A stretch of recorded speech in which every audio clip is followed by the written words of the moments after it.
नमस्कार, मैं हूं तृप्ति झा और आप देख रहे हैं सत्ता लाइव, सड़क से संसद तक। आज सत्ता लाइव में हमारे साथ बोरीवली से आमदार सुनील रानी जी हैं। मुझसे राजनीति पे चर्चा करेंगे। बहुत स्वागत है आपका सत्ता लाइव में। सर, जैसे कि हमारा चैनल ही है सत्ता लाइव, तो इस पे सिर्फ और सिर्फ हम पॉलिटिक्स से जुड़ी हुई चीज़ें बात करते हैं। तो मेरा पहला सवाल आपसे ये है, जिस तरीके से अभी महाराष्ट्र में महाविकास आघाड़ी सरकार टूटी और बीजेपी के साथ शिंदे गुट आकर सरकार बनाई, लेकिन अब ये बातें भी सामने आ रही है कि जिस तरीके से उस वक्त दावे किए जा रहे थे, जितने भी एमएलए इनके साथ आए थे उनको मंत्री का पद देने की बात कही गई थी, लेकिन अब वो चीज़ नज़र नहीं आ रही है। तो अब शायद शिंदे गुट में ही एक दूसरे के बीच झगड़े की बातें सामने आ रही है। क्या कहना चाहेंगे? नहीं, पहली बात तो ऐसी है कि ऐसी खबरें सिर्फ चैनल में आ रही है और ये खबरों में कोई भी दम नहीं है।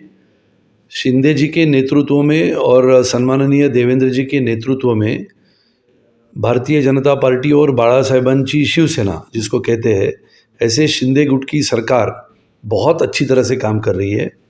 न बल्कि किसानों के विषय में, उसके साथ साथ पुलिसों के घर के विषय में, जनता के हित के निर्णय, ऐसे सभी जगहों पे बराबर से सरकार काम कर रही है। मैं कभी कभी सोचता हूँ कि जिनके हाथ से ये सरकार गई है वही सबसे ज़्यादा परेशान है। और पिछले 2.5 वर्षों का अगर लेखा जोखा देखा जाए तो इन्होंने 2.5 साल सरकार में रहते हुए कांग्रेस, राष्ट्रवादी और शिवसेना ने जनता को क्या दिया, इसकी बातें इन्होंने करनी चाहिए। इसके बजाय हर दिन, हर समय, हर रात इनका एक ही चलता है कि सरकार गिरेगी। शिंदे की सरकार में 4 एमएलए नाराज़ है, 5 एमएलए नाराज़ है। अरे भाई, जो है नाराज़ होंगे नहीं होंगे वो हम देखेंगे ना। हमारी सरकार अच्छी है, ताकत की है। भाजपा की और शिवसेना जो शिंदे गुट की है वो ताकत से काम कर रही है, लोगों के हित के निर्णय ले रही है। ऐसे समय में जो परेशान वाले लोग हैं वो परेशानी से थोड़े बाहर आए। 2.5 साल में काम कुछ नहीं किया और अभी जो सरकार आई है निश्चित रूप से जनता के प्रश्नों का, जनता के हित का निर्णय लेते हुए महाराष्ट्र में काम करेगी। सर, जिस तरीके से जब से बीजेपी के साथ सरकार बनी है तब से देखा जा रहा है कि महाराष्ट्र के मुख्यमंत्री और उप मुख्यमंत्री लगातार महाराष्ट्र के कई जिलों का लगातार दौरा कर रहे हैं। ऐसे में क्या इसे राजनीतिक नज़रिए से देखना चाहिए या फिर इसके पीछे कोई बीजेपी के साथ जो सरकार शिंदे गुट की बनी है, कोई मास्टर प्लान अलग से है? नहीं, कोई मास्टर प्लान नहीं है। सम्माननीय मुख्यमंत्री एकनाथरावजी शिंदे और उप मुख्यमंत्री श्री देवेंद्र जी फडणवीस ये लगातार जनता के प्रति सम्मान की भावना, जनता के साथ पिछले 2.5 वर्षों में जो खिलवाड़ हुई है, कोरोना काल की जो बातें लोगों के सामने उभर के आई है, पिछली सरकार ने जनता के प्रति संवेदना न जताने का काम किया। ये सरकार के माध्यम से, अभी जैसे दिवाली का समय था, दिवाली में 100 रुपये में 1 किलो चना दाल, 1 किलो रवा, 1 किलो पाम तेल और 1 किलो शक्कर का बंटवारा करने का निर्णय लिया। सब जगह पे, गांव गांव तक ये पहुंचा। महाराष्ट्र इतना बड़ा है, 12 करोड़ की आबादी है, इसमें गांव गांव तक ये अनाज पहुंचाने में दिक्कत हो सकती है, लेकिन विचारों की स्पष्टता है, निर्णय लेने की क्षमता है और योग्य और सही दिशा में जाने का काम करने वाली ये अपनी सरकार है। आलोचना तो हर कोई करता है, लेकिन आलोचना करने वाले लोगों के हाथ में जब सरकार थी तब इन्होंने क्या किया? बिजली चाल के बारे में निर्णय ले पाए क्या? नहीं ले पाए। 50 लाख रुपयों का निर्णय लिया सरकार ने पुलिस को घर देने का।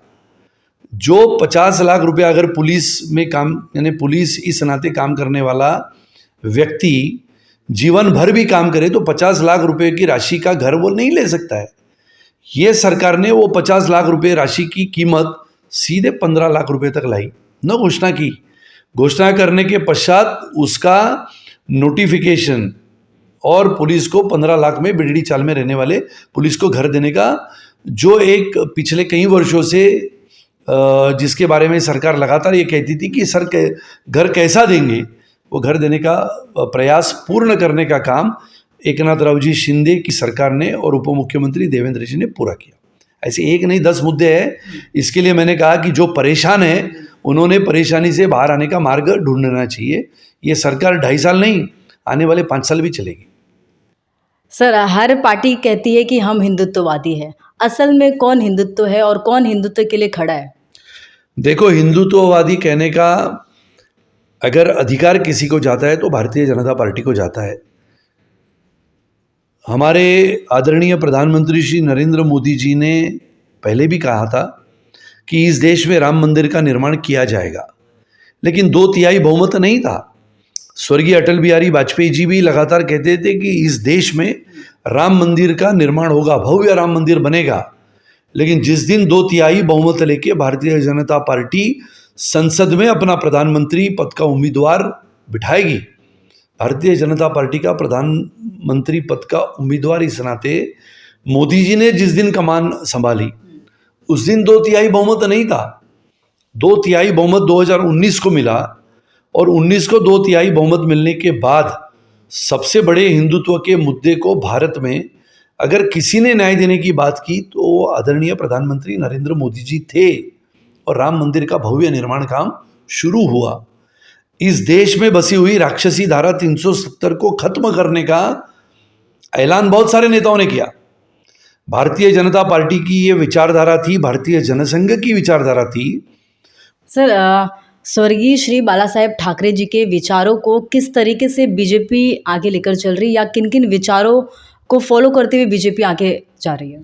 जिस विचारधारा की बात मैंने की वही विचारधारा स्वर्गीय हिंदू हृदय सम्राट सर सेनापति श्री बाला साहेब ठाकरे जी की भी थी कि ये देश में 370 का जो कलम था, जिसको हमने कहा था कि राक्षसी कलम 370 की धारा को समाप्त होना चाहिए, राम मंदिर का भव्य निर्माण इस हिंदुस्तान में होना चाहिए, ये हिंदू राष्ट्र अखंड भारत की कल्पना जो थी उसी विचारधारा पे हम काम कर रहे हैं।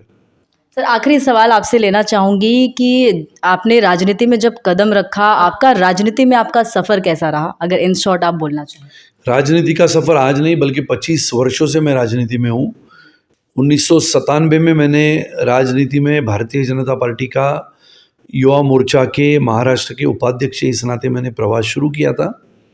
आज भारतीय जनता पार्टी के कार्यकर्ताओं के माध्यम से, भारतीय जनता पार्टी के नेताओं के माध्यम से और भारतीय जनता पार्टी ने जो मुझे काम सौंपा है एक सामान्य कार्यकर्ता इस रूप में, और बोरीवली की जनता ने पिछले कई वर्षों से लगातार भारतीय जनता पार्टी को जो लाखों के वोटों की जीत हासिल करने का एक लगातार संकल्प बोरीवली की जनता ने बीजेपी को दिया है, उस भारतीय जनता पार्टी को और बढ़ाने का काम मैं प्रामाणिकता से बोरीवली में करता हूँ।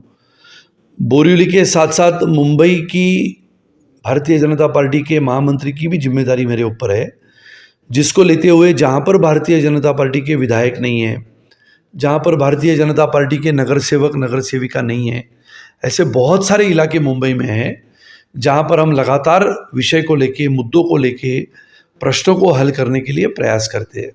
और इसके लिए भारतीय जनता पार्टी के एक कार्यकर्ता इस रूप में अलग अलग मुद्दों को लेके लगातार काम करते हुए भारतीय जनता पार्टी को और बढ़ाने का जो काम है वो मैं करते रहता हूँ। शुक्रिया सर। तो देखा आपने, राजनीति पर हमने सीधा सवाल सुनील रानी जी से किया और उन्होंने सीधा सीधा सारे सवालों के जवाब उन्होंने दिया।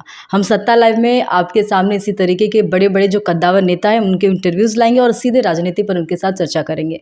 फिलहाल के लिए इतना ही। देखते रहे सत्ता लाइव।